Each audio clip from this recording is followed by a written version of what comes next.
जय गोपी चित्तचोर प्रभु जय जय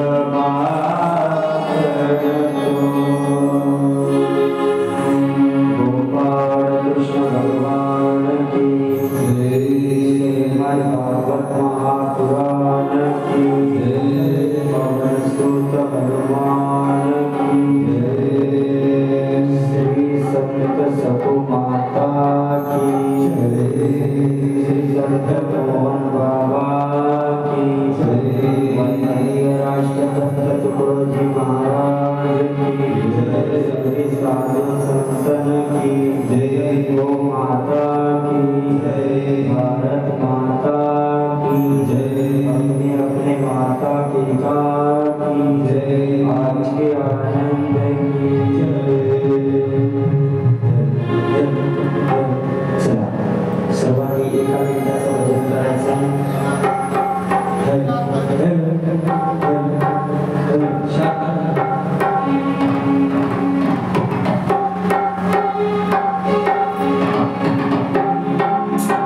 सभी लोग ताली बजा के भजन कीजिए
पंढरीशी पांडुरंग परमात्मा कैवल्य साम्राज्य चक्रवर्ती विश्वमाऊली ज्ञानेश्वर महाराज जगद्गुरु तुकाराम महाराज श्री संत एकनाथ महाराज वंदनीय राष्ट्रसंत तुकडोजी महाराज श्री संत केदारजी महाराज कर्मवीर गाडगे बाबा सर्व साधू संतांच्या कृपा आशीर्वादाने मोहन बाबाच्या पदस्पर्शाने पावन झालेल्या या भूमीमध्ये या आपल्या मोही गावामध्ये संपूर्ण गावाच्या सहकार्याने आज मात्र ही श्रीमद भागवत कथा या क्षणापर्यंत येऊन पोहोचलेली आहे। ज्या क्षणाचा मात्र आज आपल्याला आनंद घ्यायचा आहे त्या क्षणापर्यंत ही भागवत गंगा येऊन पोहोचली। म्हणजे आतापर्यंत आपण इथे स्नान करत करत इथपर्यंत येऊन पोहोचलो। कारण या गंगेमध्ये स्नान करणं अतिशय महत्त्वाचं आहे। ज्याप्रमाणे गेले 4 दिवस आपण स्नान केले त्याचप्रमाणे आजचं सुद्धा स्नान फार महत्त्वाचं आहे। का महत्त्वाचं आहे? कारण साक्षात भगवान परमात्म्याच्या प्रागट्याचा दिवस म्हणजे आज आहे। कारण आज आपल्या मोही गावामध्ये साक्षात भगवान परमात्मा प्रगट होणार आहे। कुठे? मोही गावामध्ये।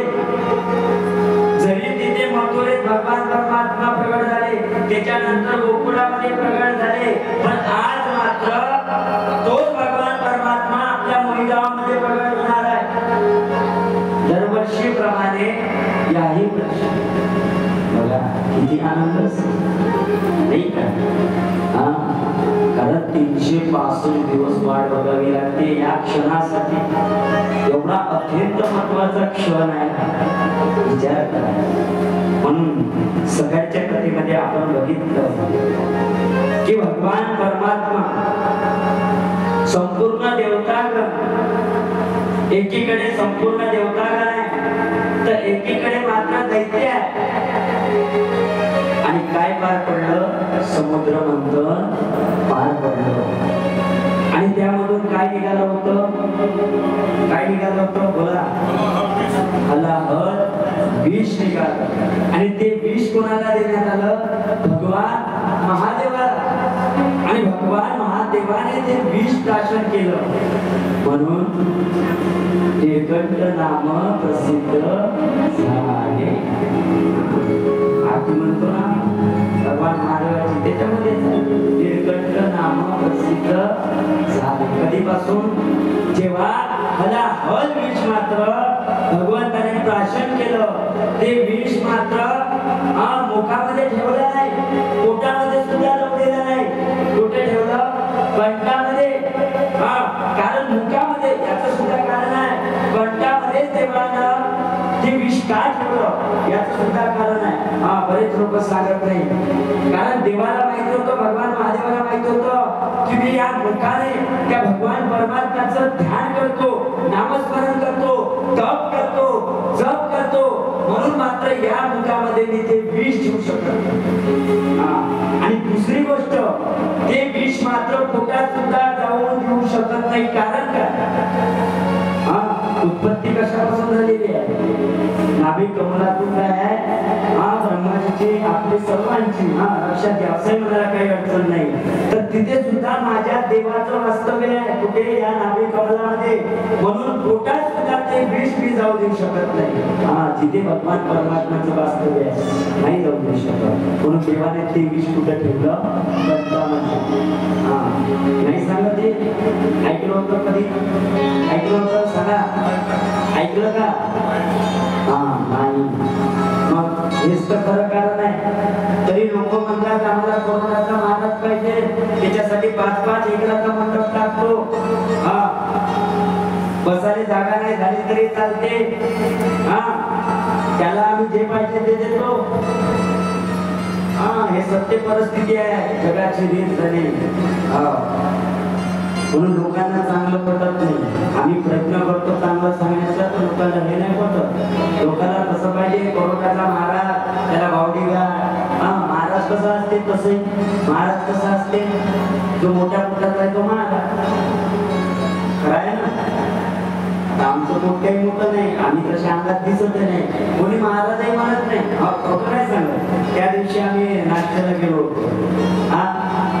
नाश्त्याला गेल्याच्या नंतर त्या काकू म्हणत होत्या, महाराज कोणते होय? ओळखताच येत नाही. हेच खरी गोष्ट आहे ना. म्हणजे महाराजासारखे आम्ही दिसत नाही, राहत नाही. त्याचं कारण बघा,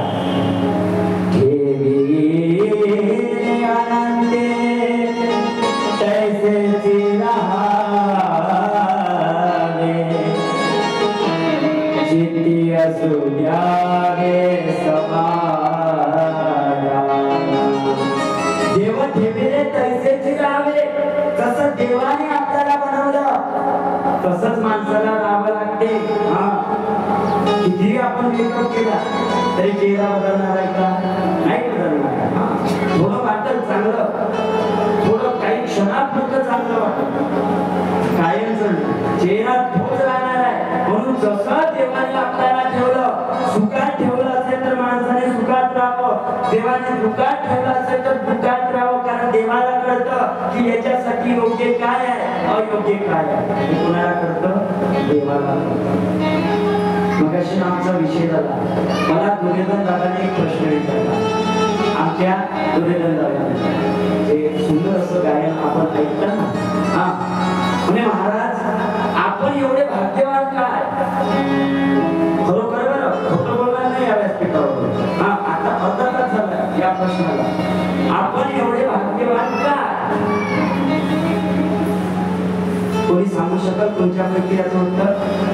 म्हणजे आपण सारखं देवाचं नामस्मरण करतो, गावोगाव फिरतो, इथपर्यंत खरं आहे.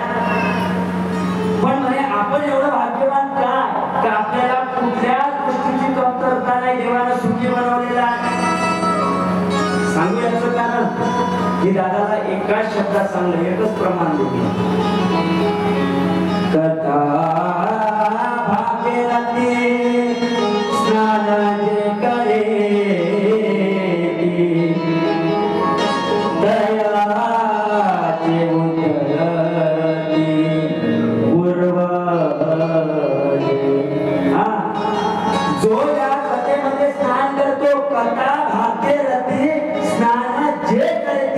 तयाचे उत्तरती पूर्वजे.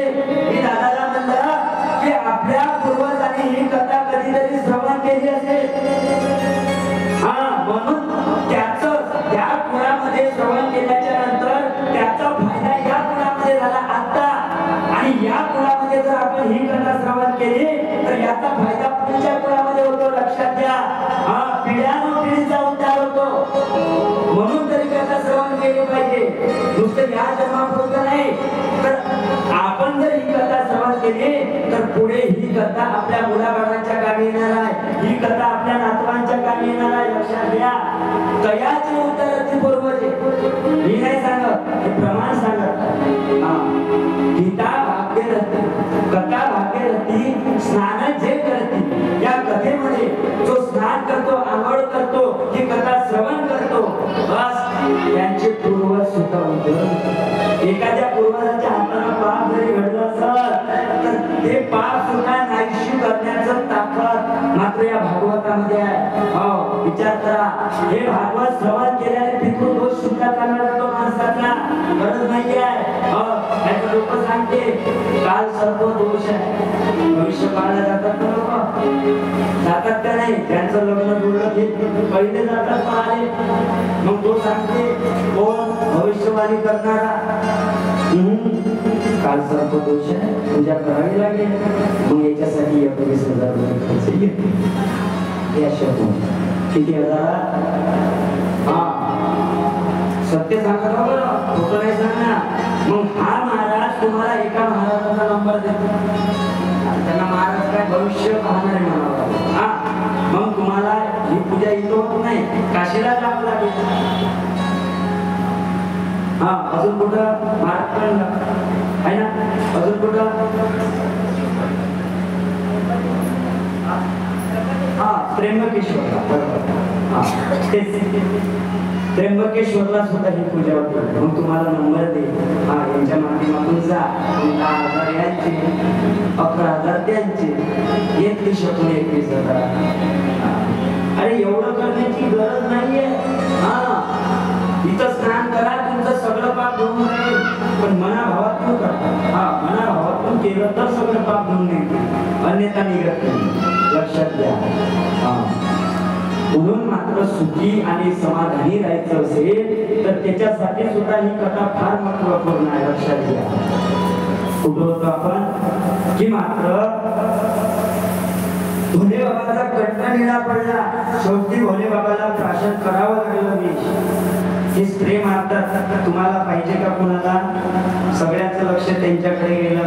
हा हेच काय आलेल्या माणसाकडे कधी लक्ष द्यायचं नाही. त्यांचं काम हे करते, बिचाऱ्यांना चांगलं वाटलं स्प्रे मारून दिला नाही का? जर तुम्हाला लागत असेल तर तुमच्याकडे पाठवतो. ऐका कोणाला मारायचा नाही. म्हणून लक्ष ठेवा, ऐका गोड कथा. हा कारण पुन्हा हा योग येणार नाही. येईल का? हे शक्य नाही.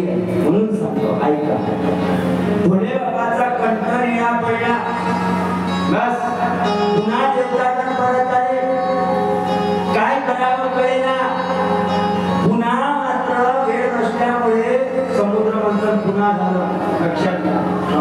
तुम्हाला थोडक्यात सांगतो, कारण ही कथा आली म्हणून, नाही तर शिव महापुराणामध्ये भरपूर या कथा आहेत भगवान महादेवाच्या.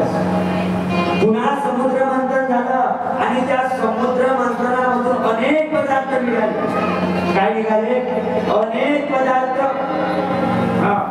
त्यातला एक पदार्थ लोक म्हणतात भोले बाबाला दारू प्यायली होती. कोण म्हणतात?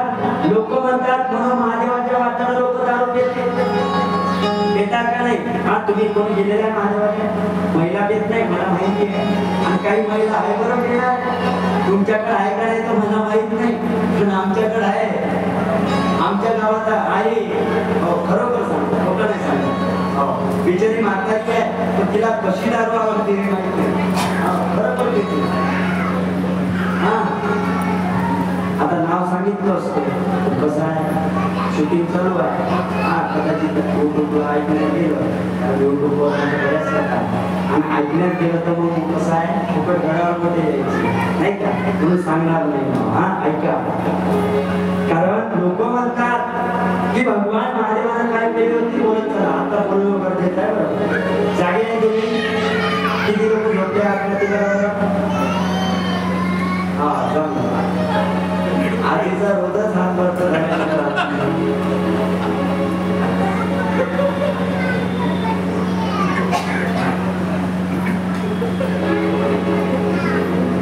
बघा एक गोष्ट सांगतो तुम्हाला, ऐका, महत्वपूर्ण.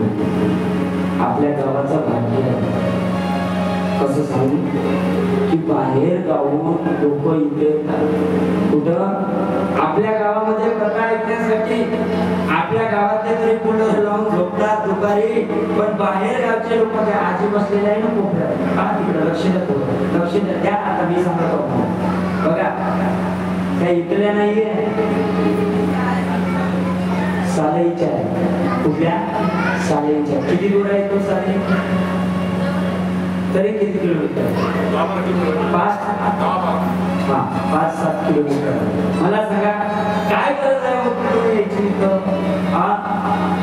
त्या दिवशी आजीने सांगितलं, महाराज आमच्या गावामध्ये कथा होत नाही. मी वाऱ्या केल्या आहेत 5, आजीने वाऱ्या सुद्धा केल्या, आणि आमचं गावामध्ये सगळं काय सांगितलं आदिवासी गाव आहे. बरोबर आहे ना? आदिवासी गाव आहे, आणि आमच्या गावामध्ये भागवत होत नाही.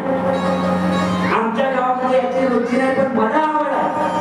विचार करा, तीच आवड धरून तुमच्या गावामध्ये ती आजी भागवत कथा ऐकायला आले. विचार करा, शोकात तिथं गावातले माणसं झोका काढतात आणि बाहेरचे लोक गावात येतात.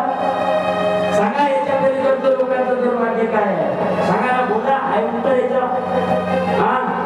सांगा याला म्हणतात खरी भक्ती.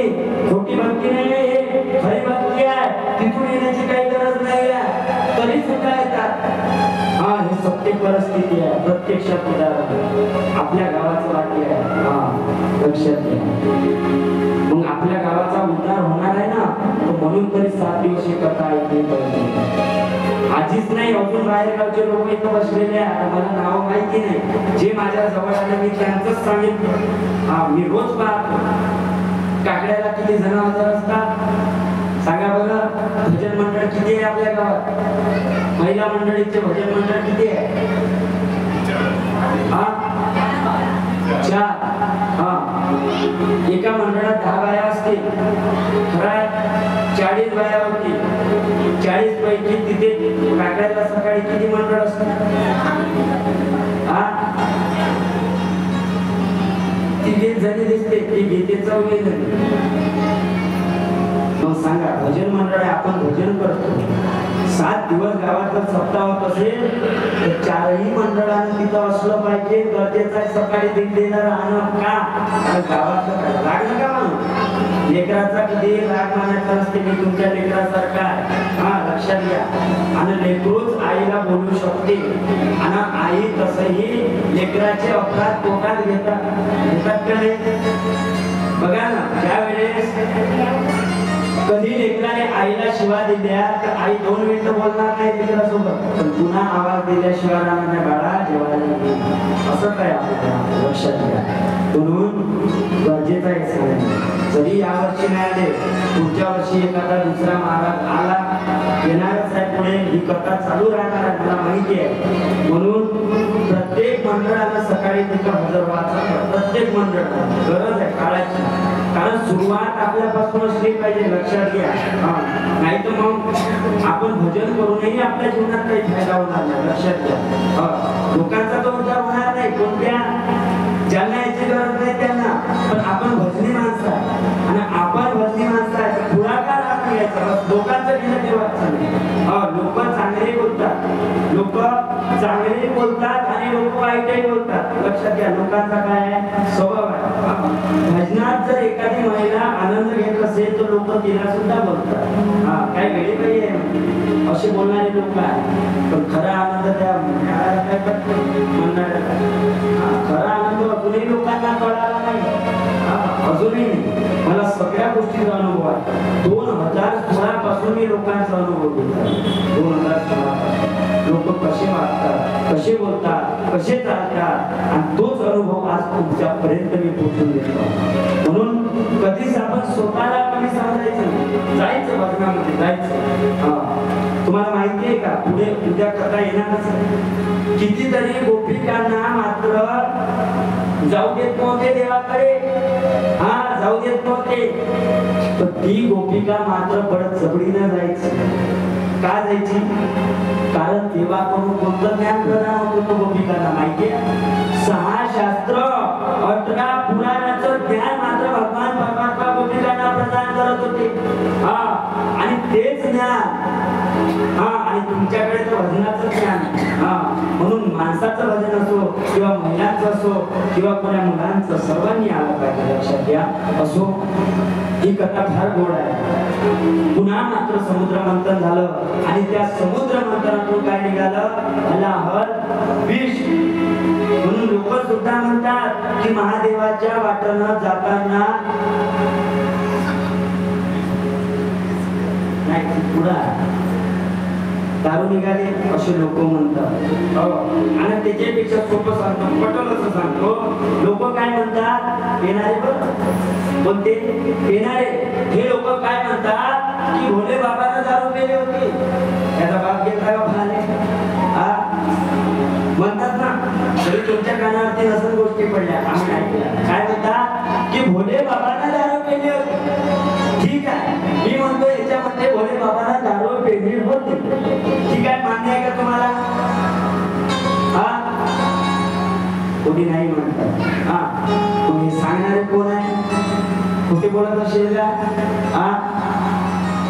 पण मी त्यांच्यासाठी गृहीत पकडतो की भोले बाबांना दारू पेली. त्यांच्यासाठी फक्त. कोणासाठी? त्या दारूवाल्यासाठी. कोणाकडे तुम्हाला बोलायचं ठीक आहे, गृहीत पकडा.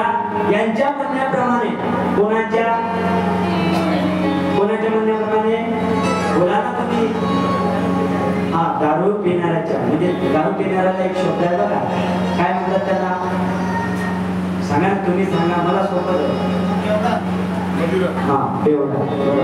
म्हणजे तुमच्याकडून खरं केलं म्हणजे एखाद्याने हा शब्द जरी ऐकला, माझ्यावर येणार नाही, नाही तर माझ्या घरावर नाही का, तर स्लॅबचं असलं तर बरं, म्हणजे आवाज तरी येणार नाही दगडाचा. हा, पिण्याचं असलं तर आवाज आल्याशिवाय राहणार नाही. हा, असं मला त्याच्यावरती बोलायचं नाही. हा, काय म्हणतात त्यांना, काय म्हणतात? बोला बोला, थोडा आवाज येऊ द्या ना. काय म्हणतात? आवाज नाही तर काय म्हणतात? नाही, मला सर्वांचा आवाज आला पाहिजे. काय म्हणतात? नाही, आवाजच नाही, सर्वांचा. काय म्हणतात? जाऊ कमी गावले, तुम्ही बोलत का नाही? मुख्यासारखे नका. काय म्हणतात? आवाजच नाही बोलायला. काय म्हणतात? आता बोलून नाही पाहिजे. हा, का बरं तुम्ही बोलत नाही? इथं बोलायला पाहिजे, लक्षात घ्या. हा, मी म्हटल्याच्या नंतर तरी बोलायला पाहिजे. काय म्हणतात? बेवडे म्हणतात, बेवडे. हा, काय म्हणतात बेवडे? काय म्हणतात की भोले बाबाने काय केले होते?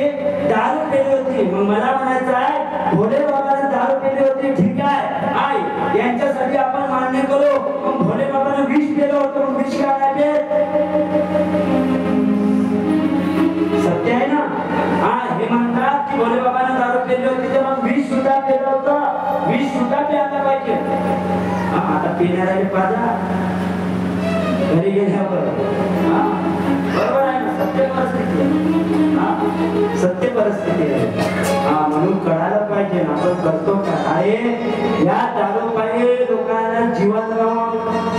म्हणून वंदनीय राष्ट्रसंत तुकडोजी महाराज म्हणतात, क्या किया क्या किया,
2